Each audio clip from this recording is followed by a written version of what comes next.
కొంతమందికి వాళ్ళు తప్పు చేస్తున్నారు అన్న సంగతి కూడా వాళ్ళకి అర్థం అవ్వదు. ఎందుకు అర్థం అవ్వదంటే అక్కడ దైవాత్మ పనిచేయట్లేదు.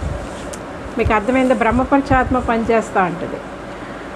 అభిషేకం అని అనుకుంటారు వాళ్ళు, కానీ దుష్టుడు ఎలా చీట్ చేస్తాడు తెలుసా? వెరీ ఎలక్టెడ్ అంటే బాగా కూడా ఎన్నుకోబడిన వారు కూడా కొన్ని సమయాల్లో చీట్ చేయబడతారు వాళ్ళ బలహీనతలను బట్టి.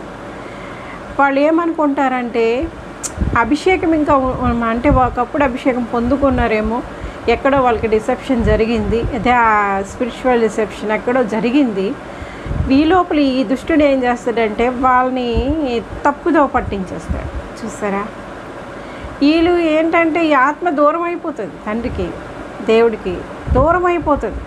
వాళ్ళు ఎప్పుడూ యేసుప్రభు వారి టీచింగ్స్ అన్నీ వదిలేస్తారు, ఆ బోధలన్నీ వదిలేస్తారు.